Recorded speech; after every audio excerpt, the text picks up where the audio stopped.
welcome back. It's too middle class and discriminates against the poor. Not a criticism of the legal or finance industry, but the world of acting. The Actors Union Equity says low or no pay, unstable work, plus the high cost of training means those from a poorer background are at a huge disadvantage, and inequality and class privilege remain entrenched in the profession. So it wants to make bias against working class actors illegal. Well, Benedict Cumberbatch, Eddie Redmayne and Tom Hiddleston are just some of the UK's biggest stars who've come from a very wealthy background.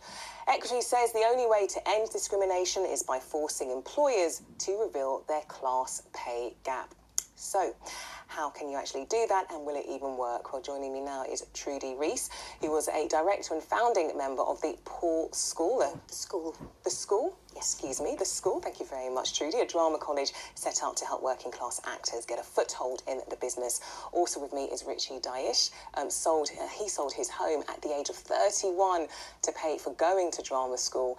And also with me is Jade Agbo-Bailey. Now, she is a young actress who's found her working class background has been an extra challenge when it comes to securing roles. Good evening to you all. Richie, you sold your house. I certainly did. Is this what you need to do to become an actor? This is the levels we're talking about. Hopefully not for everybody, but yeah, absolutely for me. You know, when I was younger, at 18, wanted to go to drama school. My parents couldn't afford to pay the fees. I couldn't get the funding. So I forged a career in recruitment and then carried on working, bought my house, and yeah, it was the way to do it. So I sold my house at 31. I thought I want to follow this dream, and I did it. And it's been, touch wood, very good since then. The money did help. Having that extra money has been the way for you to actually fulfil your dreams of becoming an actor. I would never have been able to do it if it wasn't for the selling of the house, giving up my career partially and working part-time now. But it's been good. I've had a really successful year and a half since coming out of drama school, and it's definitely been worth it. But it's obviously taken me to give up being on the property ladder to be able to fulfil my dream. And Jade, you're single mum, again, desperate to become an actor. What have been the struggles that you've faced?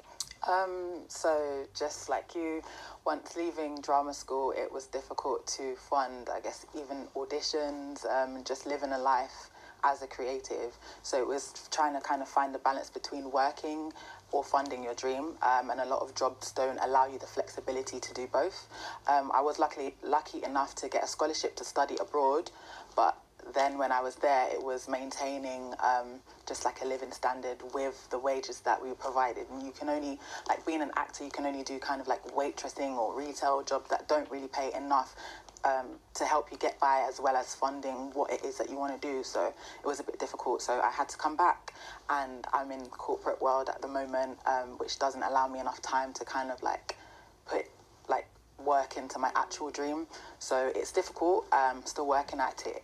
So hopefully I can find like a healthy balance. Trudy, how did you find, because this is your thing, you specifically helping people from a poorer background, working class people, getting to acting. Yeah. How were you able to do that? How tough was it? Well, it's what I was actually present at the launch of the Equity Class Network earlier in the year.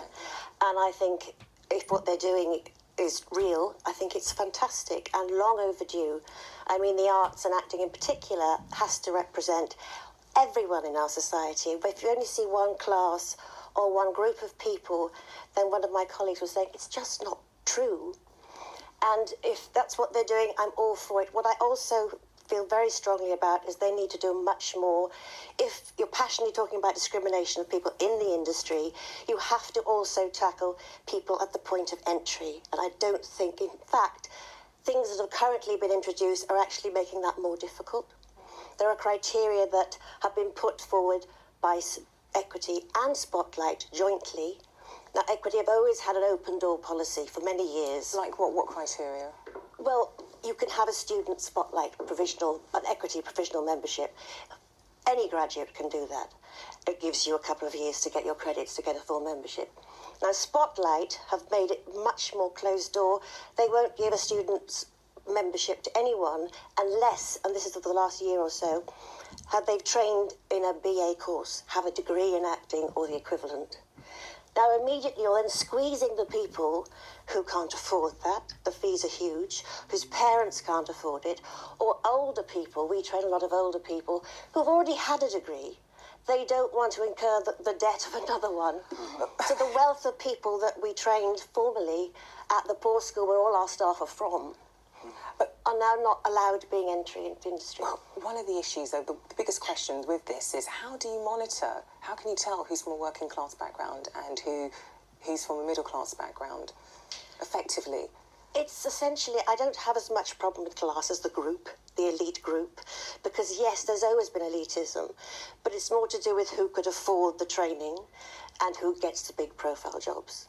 I think there's always been a representation of working class, just not nearly enough of a percentage. Yeah, Richie, I mean, when you've been going for auditions, looking for work, have you faced issues where you feel like it is your class that stood in the way? I think it's not something I've personally faced straight on, but I do know that things like you're 4 times more likely to be able to work in this profession if your parents are lawyers, doctors or senior management. That's from a study that I've read up on. In 2015 there was a study and it was 10% of people working within the industry were from working classes, and you know there's a whole 90% of people outside of that, and I think there's a lot of talent in the working classes, and you know right the way across, and I think it's just really important that we focus on that and move it forward. I mean, Jay, do you think your class has stood against you? Yes and no. Like, it's nothing that I see firsthand, but like Trudy said, it's affordability. Yes, affordability, and that goes hand in hand with class. So, and also like me coming from like a BAME background, also that's very minuscule as well in terms of representation. So it's just kind of, I don't think that it's a deliberate class thing, but it's just what the working class can and cannot afford. So how do you feel about what equity you're doing?